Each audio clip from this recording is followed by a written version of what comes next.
Welcome back to Established Dominance Fantasy Football. This is the Week 7 Under Over show, and today we'll take a quick look at skill players who are most likely to do better or worse than expected.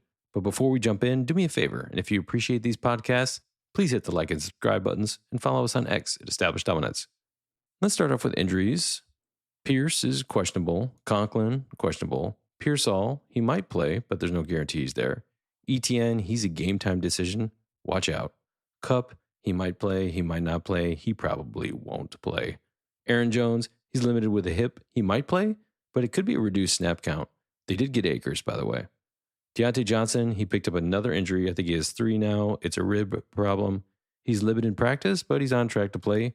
Just be careful with this one. Other limiteds were Chark, Michael Wilson, McConkey, Rashad White, Downs, Kraft, Wicks, Brian Robinson Jr., Levis, Ray Davis with a new calf injury, Hawkinson, although he probably won't play, Smith-Schuster, Chubb, he'll probably play, Singletary, he'll probably play, but there'll be like a timeshare. Now, a couple of do not practices, Johnston, Pittman, Beckham, Myers, Evans, kind of a surprise, probably just a vet day, and then JT. Now, out already, Jennings, Patterson, Goddard, that's a big one, Burks, Spears, Ford, and Jonathan Brooks, although he wasn't really expected to play this week. All right, let's jump in and start off with the underappreciated. At the quarterback position, we'll start off with Darnold. As much as I hate it, Detroit lost its best defensive player, the best defensive player in the NFL, as far as I'm concerned, and that makes Darnold a must start. Vikings get lucky here. The lack of the pass rush will really give Jefferson as well as Addison some big days. And Darnold, he'll probably get 4 touchdowns. Second quarterback is May. Now, he's going to make some mistakes. He's probably going to throw 2 interceptions, maybe fumble the ball. But he gets a beatable Jags defense. His rushing ability gives him the ability to put up 20 to 25 points. I think that's a great week if it's a bye week for you. And then last, Rodgers. He gets his BFF back. It's a huge opportunity. Even against Pittsburgh, I'm guessing 3 touchdowns here. All right, at running back, we'll start off with Goodson. Now, the Dolphins are soft against the run. Sermon, he's the starter, but he's been inefficient. And I think Goodson is going to get some more carries. Plus, he gets all of the passes. So if you're in a PPR league, this is the guy you want to play, especially if you have both of them and you're trying to decide. I would go for Goodson. I think there's a good chance he gets a TD. The second running back is Tracy. Now, I know Singletary is back, or he should be back. They're going to be in a timeshare, but Tracy's a must start. I think even in a timeshare and a PPR league, he's going to get you 12 points. And then last, Bigsby. ETN is questionable. Dude's not going to play. All right. He lasted 3 plays last week, and I don't think he's getting any better. I think Bigsby's going to start and just play the whole thing. I don't think ETN's going to play. I don't care if they call him questionable. Now, New England was gutted last week by Mixon and Pierce for almost 200 yards just between the two of those guys. Now they're on the road, and the Jags have been in England, drinking beer. They're well rested. Bigsby's a definite play. The wide receiver position, I'm going to start off with Tyreek Hill. Definitely underappreciated. I think he gets a TD in this game. The Colts are beatable. Huntley had a full week off and a chance to look at the playbook a little bit more. They got some more practice in. I think Tyreek should have a nice week. Second wide receiver, Adams. Okay, it's on like Donkey Kong, reunited, and it feels so good. Whatever you want to say. Is 2 touchdowns too much here? I don't know. Maybe I'm overhyping it, but I mean, he's had some rough weeks. Not anymore. And then last, Shakir. I like him this week. I mean, Cooper's coming to the Bills. That's awesome for them. I think Cooper's a great pickup, but I think that's going to draw coverage away from Shakir, who's going to get a lot of stuff underneath. So I think Shakir is a great play this week. All right, at the tight end position, my number 1 is Calcaterra. Now, when Goddard went down early in the first quarter, Calcaterra came in, had a huge night, caught everything. He knows the routes. He's young, and I think he has another big night. Second tight end, I have Pitts, and it's a little bit of a surprise. Everyone is predicting that the Falcons are going to run the ball, but the over-under is like 51 on this game. It's the second highest of the week.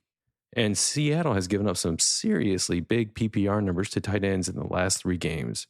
I'm thinking 5 catches, 60 plus yards. Maybe he even gets another touchdown here because he's kind of like Just the quiet guy. Everyone else is getting all the noise. Maybe he'll get a touchdown, but I think 5 catches, 60 yards is a good one. And then last, I have Ingram. If you thought that his 10 catch performance last week was a fluke, yeah, no, this is what it's going to be like. And Kirk is going to hurt for it. All right, let's move on to the overhyped. At quarterback, I have Richardson. I'm sorry. I like the kid, but he's probably going to be down Pittman, and then he's got his backup running backs. He's going to try to hero this thing. Health is his big issue because he doesn't know how to protect himself. Somebody teach this kid how to slide, for crying out loud. It's just too risky to start him here. Second quarterback I have is Mahomes. Now, Smith-Schuster is all of a sudden banged up. It's a tough San Francisco defense, and it's in San Francisco. This just has all the makings of like a 15-point or worse. And the last quarterback is Wilson. Now, he's playing at home. It's his first start, even though they're trying to hide that he's actually starting. It's against the Jets. Now, they're going to be behind in this game. He's not going to have anybody to throw to. His top receiver is going to see a lot of C.J. Gardner-Johnson. This is just a train wreck for him. I wouldn't even touch Wilson this week. Okay, moving on to the running back at overhyped, I have Harris. I like Najee a lot, but this really sets up poorly for him. I think the Jets get out in front. The Jets have a strong defense. They're going to be playing catch up. Wilson's trying to prove that he can throw the ball again and that he's the legitimate starter. I mean, I can even see first and goals situations, where the receivers are catching all the balls because the coaches need to prove that, Wilson actually should be the starter. So Najee's going to just take a back seat, and I hate that. In fact, because they're going to be playing behind, I think in a way Warren is actually a better play here. But I have Najee, and I can't not start him. But it's just going to be a rough game. All right, for the second running back, I have all Bucs running backs. Now, right now, I don't think anybody on the team can be trusted. Although, if I had Irving and I didn't have anything better, I would probably start him with confidence. But I got to be honest, the coaches have already come out and said that each running back is going to get a series, and then they're going to ride the hot hand. Well, that's not how sports work.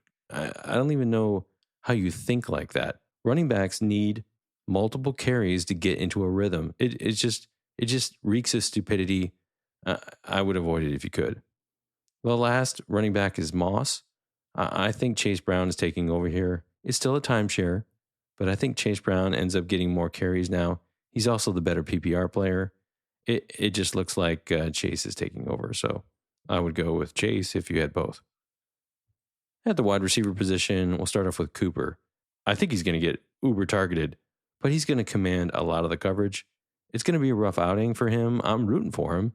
I'm glad he's off of Cleveland, but I just don't think, if you're thinking you get like 10 catches and a touchdown, think again. Remember, Allen loves to run the ball. Okay, the second wide receiver is Deontay Johnson. He's got 3 different injuries now. It's going to be tough. I don't even know which one hurts the most, but honestly, he might not even play. So he's definitely a non-starter for me this week. And then last is Pickens. Again, Wilson's coming in. They haven't practiced enough. He's going to see one of the top corners in the NFL. This just doesn't sound good. All right, at the tight end position, I start off with Freiermuth.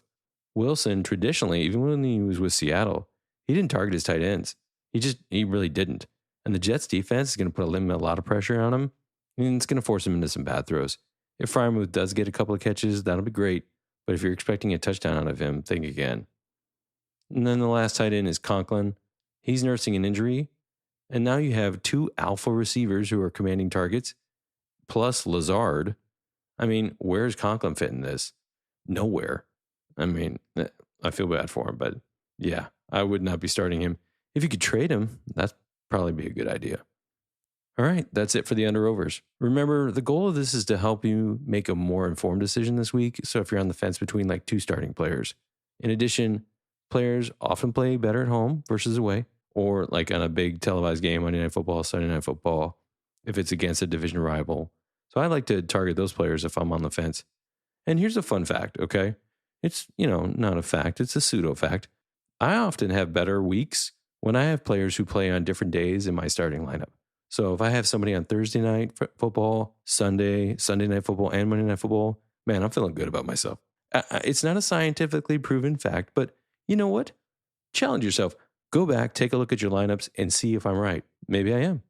All right, before we sign off, I want to give a shout out to our men and women in uniform who protect the freedoms we hold dear. Thank you for your service and sacrifice. And finally, thanks for listening. If you enjoyed this episode, be sure to subscribe and follow us on X, YouTube, Apple, Spotify, or wherever you get your podcasts so you can stay up to date on our latest content. And until then, remember, established dominance isn't just a catchphrase, it's a commitment. Are you ready?